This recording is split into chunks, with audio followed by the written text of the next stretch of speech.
And he said, "Hi, I'm your inner being." So knowing that I already accepted and knew that I was my everything, so I say, "If you are my inner being, you must be my Sai." And he said, "Yes."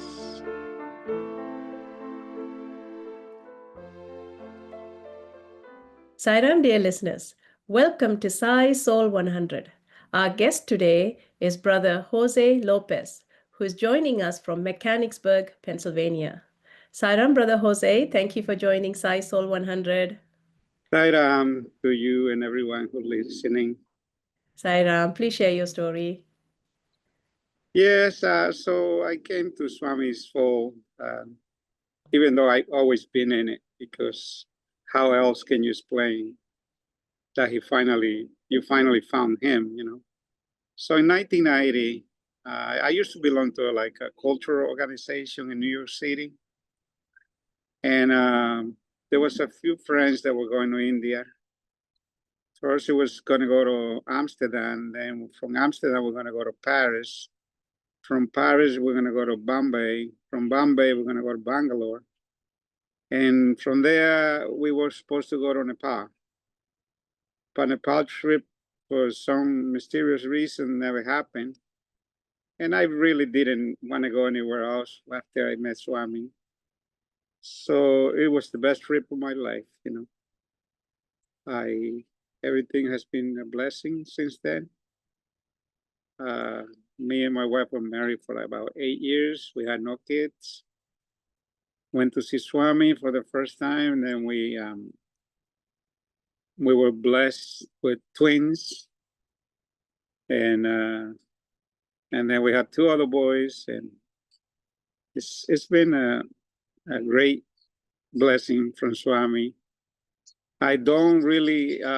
My first trip was this few friends of ours were going, and we asked them if we can join them, because I only have seen a piece of video about Swami, and I was reading my first book on the airplane, and I was so excited. We didn't even have enough money to make the trip, but since we were allowed, our friends said, "Yes, you can join us. You can come."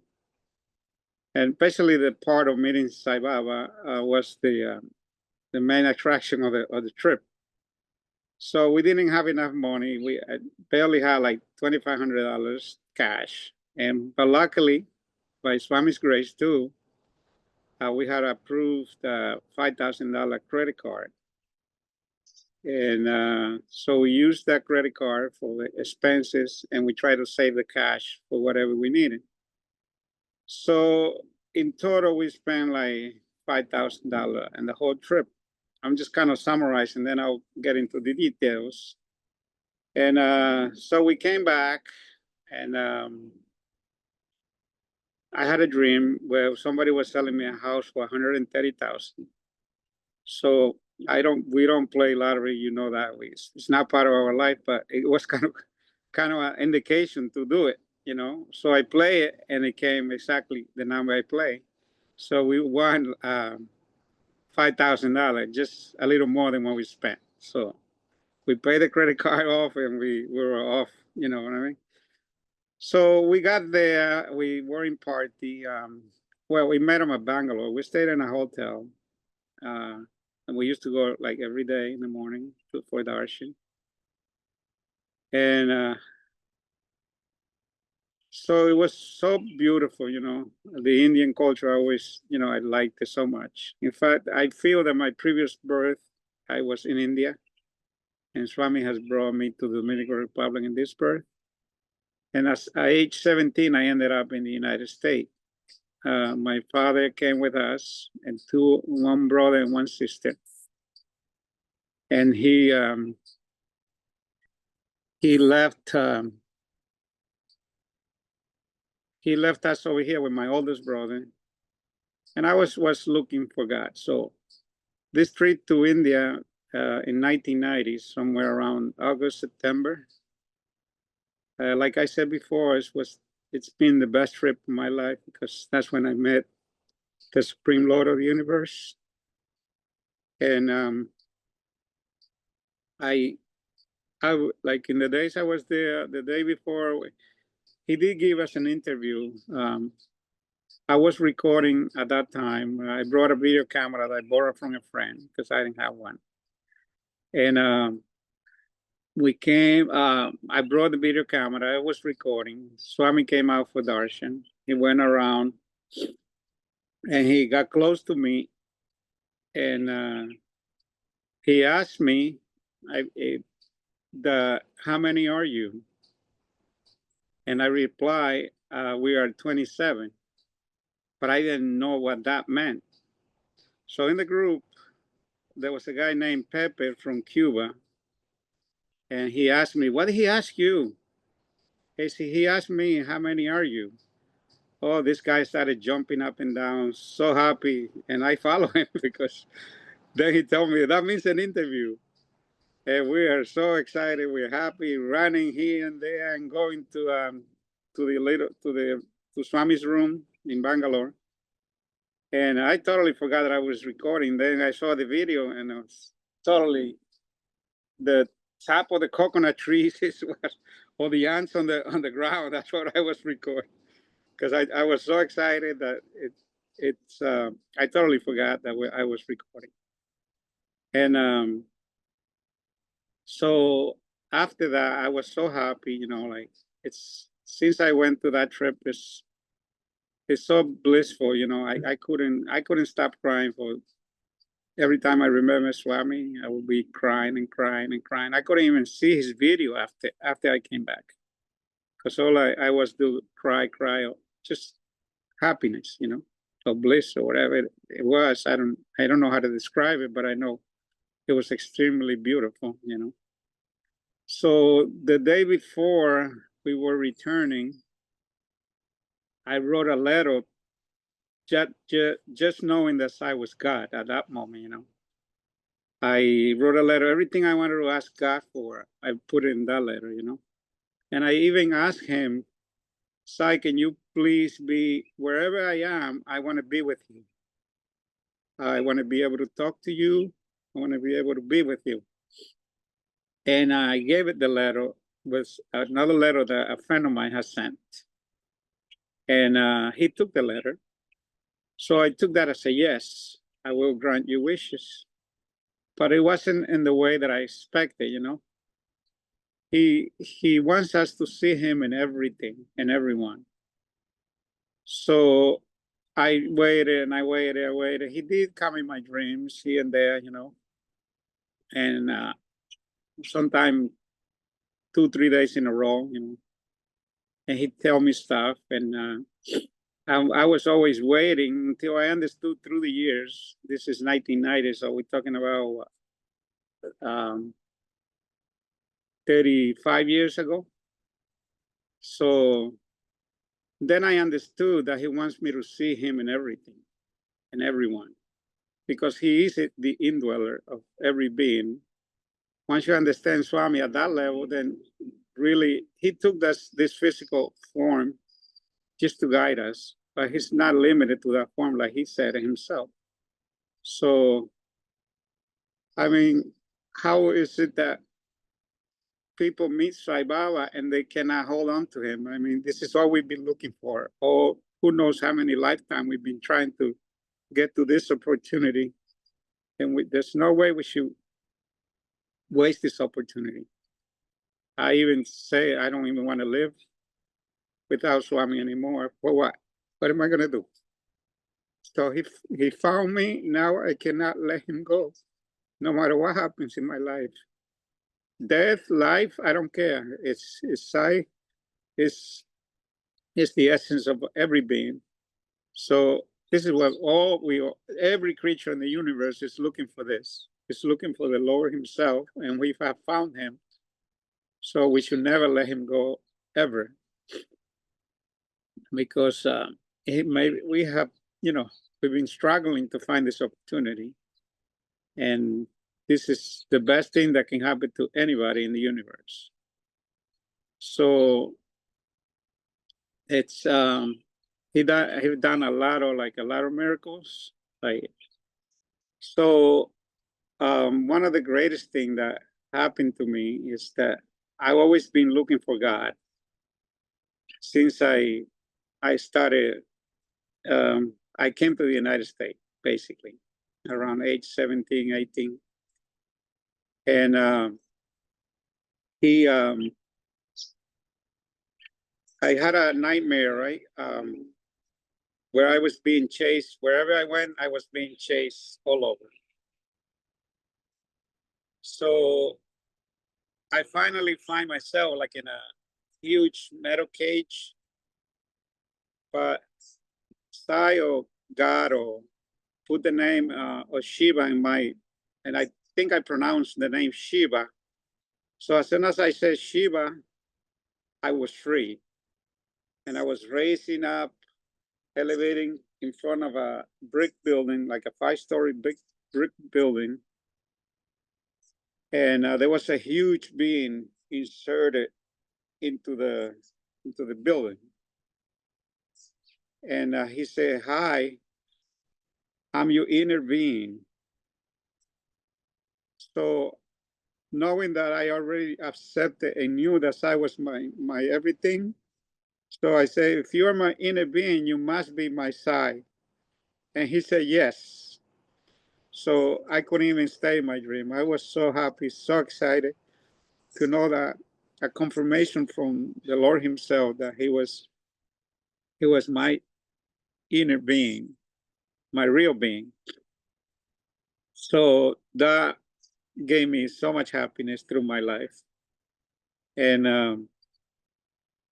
then another opportunity I had, we used to live in Rhode Island before we moved to Pennsylvania. And I have left at night, like somewhere around 9 o'clock, to help a friend install a door, a wooden door, because he was leaving to the Dominican Republic the next day. So we came back to the Dominican Republic, we coming back home around 10:30, 11, and the street was closed. There was no, I couldn't get in driving. So I sent my father-in-law. I said, "Go ahead, check to see what's going on," because the street was shut down by the fire department. So he went ahead, and then I followed him because I didn't feel like in peace. And I parked my vehicle, and I started walking and running towards the house where we lived. And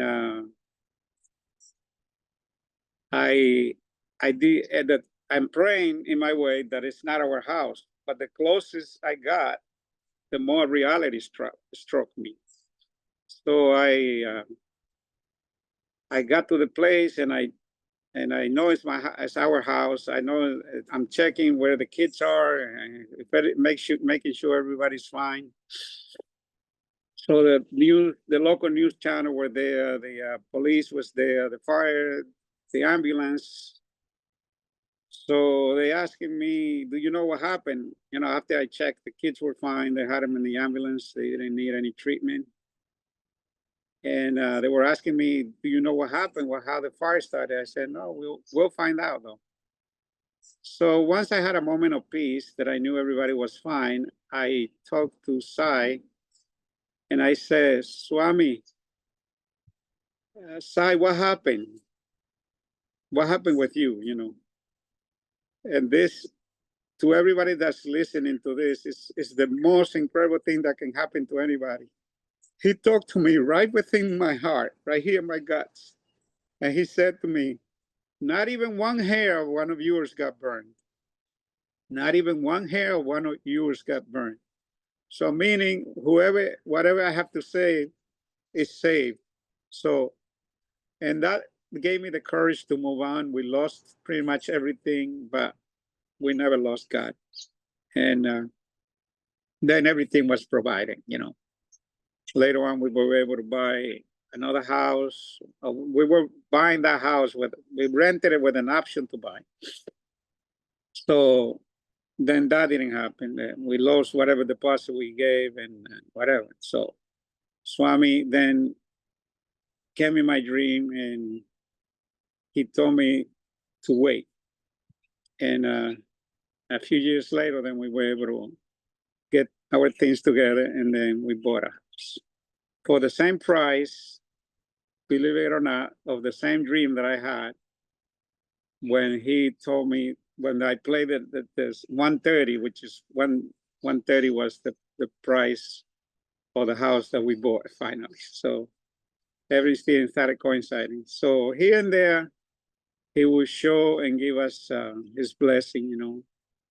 He's always blessing us. I mean, once you know that he's your inner soul, your inner being, you everything, then everything depends on him. And we are so blessed to be part of the Sai family. One time it happened to me that we live in Rhode Island at that time, and we make coffee in a pot, you know. It's you set the water on the bottom and the coffee in the middle, and when the steam will rise up and become water again, but it'll produce the coffee.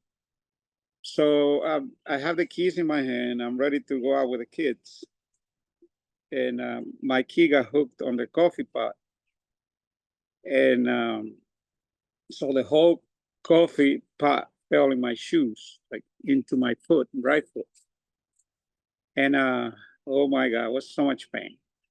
So I decided to start singing Swami's name.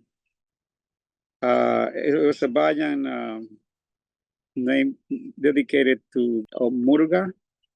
It was Bel Muruga, Bel Muruga. So I kept singing that while I concentrated on singing that name, the pain wasn't there. I mean, to have your foot like burned and not feel the pain by just calling God's name, by singing his name, it was an incredible experience. So every time I got pain, I sing again and again until we got to the hospital and they took care of me.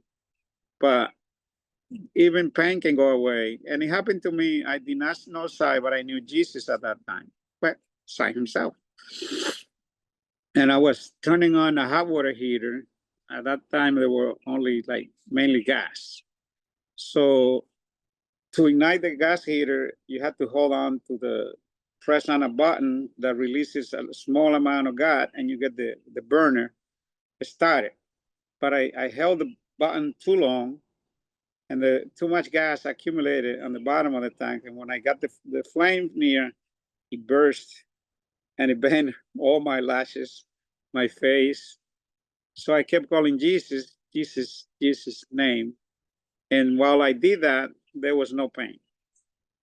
And so the next time I did it, and it can, and it's a practice to keep there. Whenever you are in pain, if you call sincerely, call God's name, the pain will go away. So I tried with toothache. I haven't had success with that one, but many others I had, you know, like a burning pain I say with it. So we can, this I'm saying because it can be a way of relieving yourself from pain too.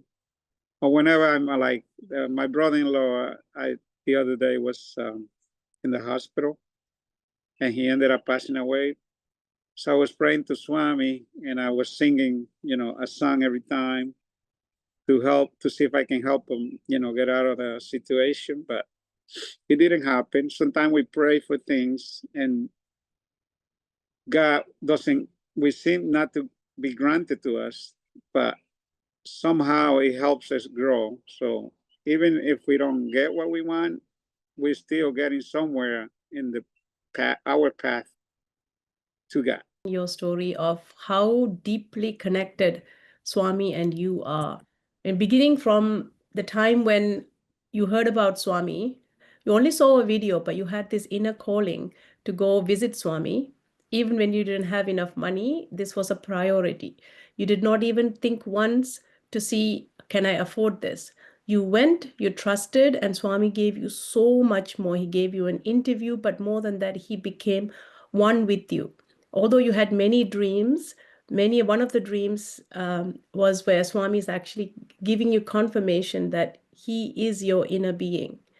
And then, of course, when the tragic of losing your house, Swami came in and said from within you that not a single hair of any one of you was harmed, right? So he took care of what's most valuable, and your strength in God increased even more. I mean, how precious it is that we are able to hear the voice of God within ourselves.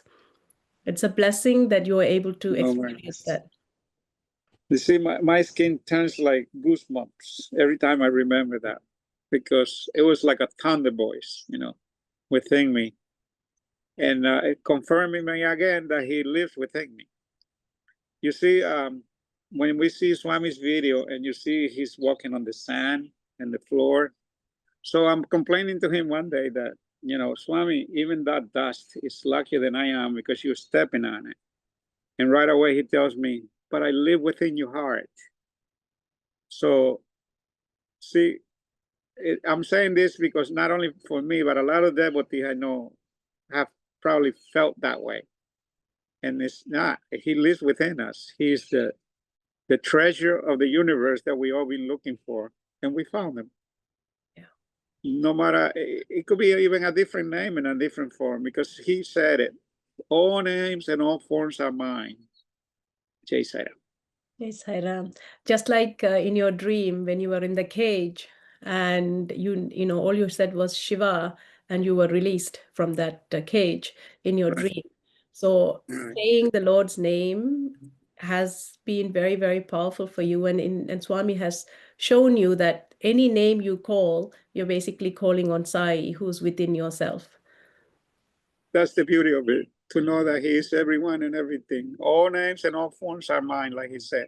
So no matter what name of God you call, he's going to come and rescue you. Sairam, Brother Jose. Thank you for joining Sai Soul 100. Sairam. Sairam, dear listeners. Thank you for listening to Sai Soul 100 with Brother Jose Lopez. I'm Prabha Swaminathan. Until next time, Jai Sairam.